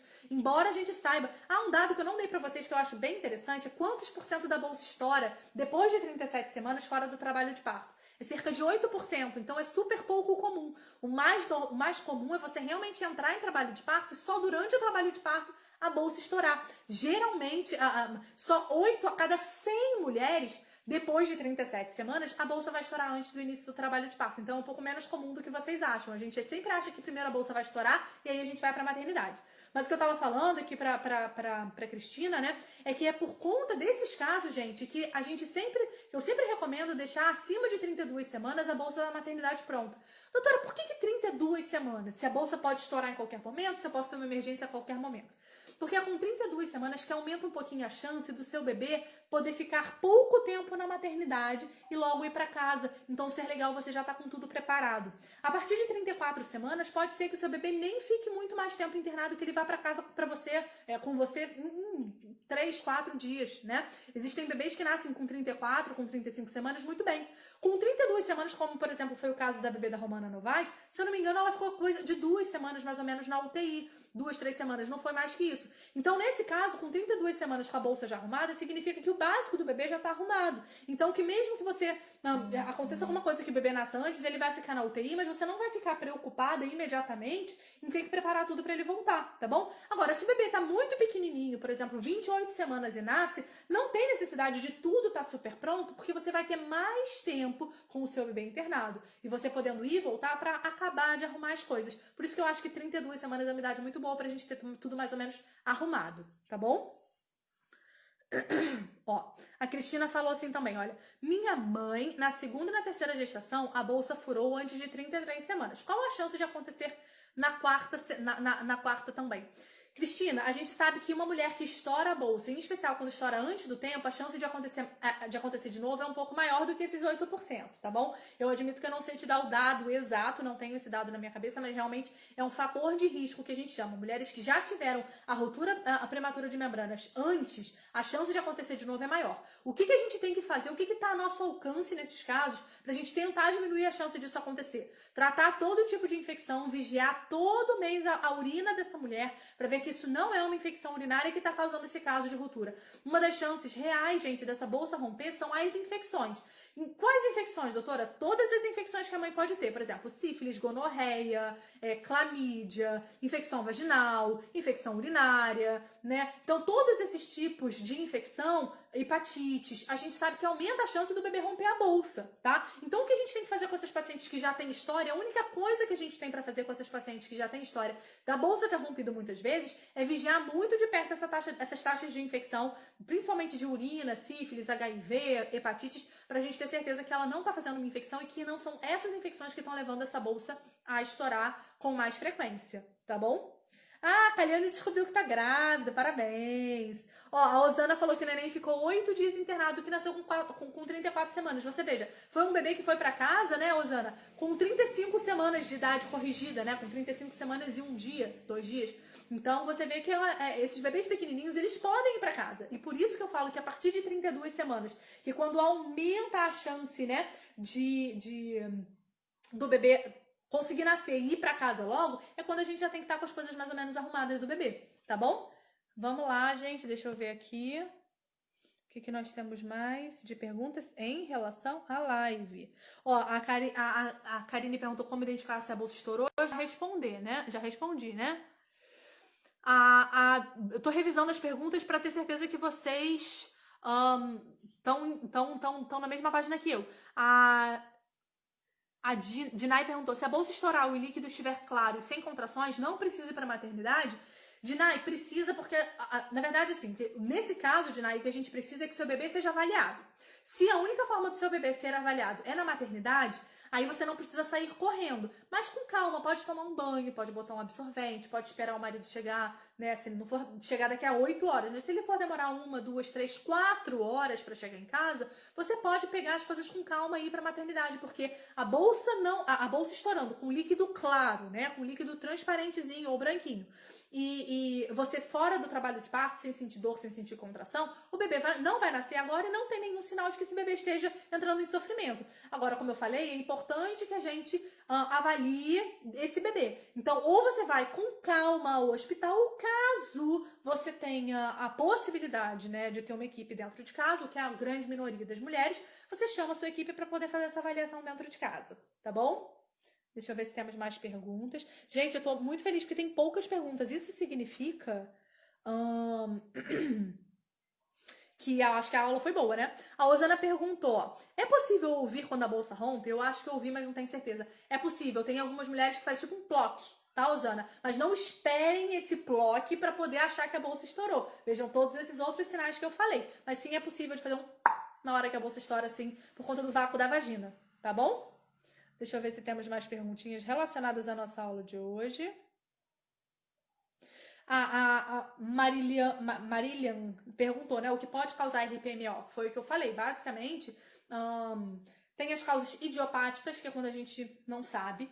A gente sabe que bebês com alguma doença, bebês que têm alguma síndrome genética ou alguma doença mais importante, têm a maior chance de estourar a bolsa, tá bom, gente? A gente não sabe exatamente porquê, mas isso é um fato. Então, assim, idiopática, que é quando a gente não sabe a causa. Bebês que têm alguma doença. Outra questão importante, bebês que têm excesso de líquido, tá bom? E um dos casos mais comuns é ou bebê com doença sindrômica ou bebê com mães diabéticas, que o diabetes não está bem controlado e aí produz excesso de líquido. Nesses casos, aumenta a pressão do líquido lá dentro da barriga e pode facilitar a bolsa romper. E a grande causa, como eu falei para vocês, são as infecções. Vários tipos de infecção, tá, gente? Então, a infecção urinária, sífilis, gonorreia, a HIV quando não tá bem controlado, todas as infecções maternas, hepatites, a gente sabe que aumentam sim a chance da bolsa estourar antes do tempo. Lembrando que antes do tempo não é necessariamente prematuro. Lembrando que ruptura prematura de membranas ovulares, que é esse termo, né, que eu dei pra vocês, é quando ela estoura fora do trabalho de parto. E a gente tem várias classificações, várias condutas dependendo da idade gestacional, dependendo de com quantas semanas essa mulher a bolsa rompe. Olha, a Paloma perguntou uma coisa bem interessante que eu li aqui nos comentários. O tampão sai junto com o rompimento da bolsa? Não necessariamente, tá, Paloma? O que acontece assim, de fato, gente, deixa eu desenhar de novo pra vocês, peraí. De fato, olha aqui. Vamos apagar minha bela vagina. Deixa eu explicar pra vocês aonde fica mais ou menos o tampão. Mas eu achei essa pergunta muito interessante da Paloma. Olha só. Vamos desenhar aqui o útero, ó. E esse aqui é o colo do útero, tá, gente? Aqui é a tampinha, tá bom? Eu vou desativar o comentário só um minutinho pra vocês verem melhor, tá bom? Já vou ativar novamente. Muito bem. Então, a gente tem aqui o útero, o bebê tá aqui dentro, tá, gente? O meu bebê, gente, é sempre palitinho, porque eu não sou uma boa desenhista e não me exijam isso. Eu acho que tá bom, né? Muito bem. O colo do útero, gente, ele tem um canalzinho. Aqui é músculo. E aqui é músculo. Muito bem. Aqui tem um canalzinho que é muito fino, que normalmente, gente, durante a gravidez... E aqui, ó, e esse músculo continua com esse músculo do útero, tá, gente? Isso aqui tudo é músculo. Muito bem. Esse canalzinho, gente, é o canal do colo do útero, que a gente chama, tá? Esse que a gente vê se tem dilatação, que o médico vai botar o dedo no exame do toque pra ver se tem dilatação. Esse canalzinho aqui, gente, normalmente é dentro desse canalzinho que produz o muco, o tampão mucoso, o muco cervical, ó. O tampão mucoso fica aqui, dando uma vedada nesse canal, entenderam? O que faz esse muco sair, gente? O que é esse colo começar a querer abrir. Quando o colo fica mais amolecido, querendo começar a abrir, não é trabalho de parto. Às vezes isso é só por conta da progesterona, o hormônio da gravidez, ou do final da gravidez, das contrações de treinamento. Não é trabalho de parto ainda. Mas quando esse canal aqui fica um pouquinho mais frouxo, pode acontecer desse muco, dessa gosma que fica nesse canal, se soltar e sair. Agora, também pode acontecer, gente, do colo tá super rígido, fechadinho, né? O canal tá fechado e a bolsa estourar. É claro que pode sair essa gosma, né? O tampão mucoso, ele vai ficar um pouquinho pressionadinho pro lado. Mas se o colo não estiver molinho, ele vai continuar ali e a mulher não vai perder o tampão mucoso. Então, a Paloma perguntou, né? Vou até tirar essa pergunta porque não é essa que eu tô falando. Vou até reativar aqui os comentários. A Paloma perguntou, né? O tampão sai junto com o rompimento da bolsa? Pode até sair, pode acontecer, mas não é obrigatório, não é necessariamente junto que vai sair. Entenderam? Muito bem, deixa eu ver se eu tenho mais perguntinhas, gente. Ó, a Bia perguntou o seguinte, ó. A cerclagem geralmente tira com quantas semanas? Depois que tira, a bolsa pode estourar? Bia, a cerclagem normalmente a gente tira com 36 semanas, a não ser que a mulher tenha sinal de trabalho de parto antes disso, tá? Então, normalmente a gente tira com 36 semanas a cerclagem. Corre o risco até da bolsa estourar, mas eu admito pra você, Bia, que normalmente o risco maior da cerclagem é no momento que a gente vai fazer a cerclagem. E por isso que a gente não pode fazer a cerclagem com uma idade gestacional muito avançada. Porque corre o risco, quem não sabe cerclagem, é dar um ponto no colo do útero aqui, ó. Na cerclagem a gente dá um ponto no colo do útero, para esse colo do útero ficar fechado. Em algumas mulheres que esse colo abre antes do tempo. Então a gente pode precisar dar um pontão aqui. Se por acaso esse colo já tiver um pouquinho aberto, se essa bolsa... Deixa eu desenhar aqui de novo pra você, ó. Se por acaso acontecer desse colo aqui, ó, o colo do útero aqui, tá, gente? Se esse colo aqui já tiver um pouquinho aberto, que imagina que aqui é o útero, e tá vendo que aqui tá um pouquinho aberto, e eventualmente a bolsa d'água, Bia, pode fazer assim, ó, entrar um pouquinho no canal vaginal. Aí, na hora que a gente vai fazer o ponto da cerclagem, a gente vai dar o ponto bem aqui em cima. E aí, eventualmente, num problema que não é um erro médico, é uma intercorrência, a gente poderia, nesse caso, se fosse fazer a cerclagem nessa circunstância, acabar pegando a bolsa. Agora, por que que isso... Deu pra ver? Eu acho que ficou em cima do negócio, mas eu acho que deu pra ver. Agora, por que que isso não é comum de acontecer na cerclagem na hora de fazer? Não é comum porque a gente evita de fazer a cerclagem no momento que a bolsa já esteja para dentro do canal vaginal, tá bom? Inclusive, é um ponto a considerar de não fazer cerclagem nesses casos. Nesse caso, fazer só o repouso. Porque realmente aumenta a chance de, na hora de a gente dar o ponto, isso acontecer. Então, como eu falei, assim, na hora de botar o ponto, é muito mais perigoso porque a gente tá entrando com a agulha. Na hora que a gente vai tirar a cerclagem, a gente só corta esse ponto do lado de fora, não tem contato com a bolsa. Então, normalmente, a gente puxa e a bolsa fica absolutamente preservada. É claro que, uma vez que, se o seu colo for frouxo de verdade, tiver incompetência cervical, e a gente tirar a cerclagem, aumenta a chance de romper, porque o útero, ou melhor, o colo do útero pode abrir, né, que é o esperado para as mulheres que têm competência cervical. E nesse processo do útero abrir, pode deixar a bolsa um pouquinho mais fragilizada e ela acabar estourando, tá? Mas aí não é por conta da retirada da cerclagem, é por uma questão característica mesmo, tá bom? Meninas, eu já tô perdendo a voz. Deixa eu ver se tem mais alguma perguntinha. Ó, só pra falar o contrário, né, o que a Karine perguntou, se entrar em trabalho de parto e a bolsa não estourar, o que acontece? Nada. A bolsa pode estourar na hora do nascimento do bebê e tá tudo bem. Na verdade, o melhor é que a bolsa estoure, gente, mais próximo do nascimento do bebê possível. Porque aí esse bebê fica desprotegido, né, porque como eu já falei, a bolsa é o que protege, por menos tempo. Fica menos tempo exposto às bactérias ali do canal vaginal da mãe, tá bom? Então pode super acontecer da bolsa só estourar na hora. Inclusive, me perguntaram, né, sobre o parto empelicado. Me perguntaram esses dias nos stories. Mas era um assunto um pouquinho mais extenso, eu acabei não falando. Mas o parto empelicado é um nome para quando o bebê sai com uma bolsa d'água. Então isso pode acontecer do bebê nascer dentro da bolsa d'água. No parto normal isso é muito mais raro, na cesárea ele acontece às vezes um pouquinho mais, a gente faz um pouquinho mais, mas ainda assim é uma situação bem rara porque a bolsa é muito delicada, então ela rompe com uma certa facilidade depois que a mulher já tá com ela exposta, né? Vamos falar assim. Mas o que, na verdade, como eu falei, então pode acontecer dela estourar antes do trabalho de parto, que foi o assunto da nossa aula, basicamente. Ela pode estourar dentro do trabalho de parto e não tem problema. Dentro do trabalho de parto que a gente vai fazer é basicamente observar qual é o aspecto desse líquido. E se o líquido tiver claro, o coração do bebê estiver bom, é só realmente um sinal de que tá tudo bem. Se o líquido tiver escuro, a gente vai dar um pouquinho mais de atenção ao coração do bebê, mas realmente o que vai mostrar sofrimento é o coração do bebê, tá bom? E se eventualmente só estourar na hora que o bebê estiver nascendo, também não tem problema nenhum. Muito bem, muito bem. Deixa eu ver se temos mais alguma perguntinha aqui diferente.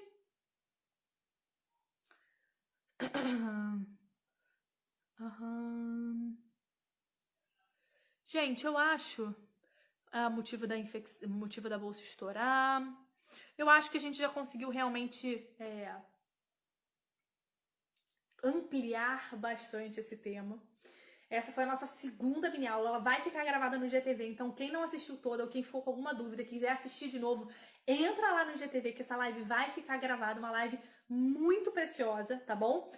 Carolzinha, qual é a sua dúvida? Escreve aqui no comentário, porque eu não consegui. Olha, a Rosângela perguntou, o que indica para não sentir dor? Rosângela, tá chegando uma aula que eu vou dar para vocês, não vai ser aqui, vai ser numa plataforma diferente, porque eu vou gastar ainda mais tempo, vai ser uma aula ainda mais especial do que essas aulas que eu tô fazendo, que de mini aula não tem nada, né?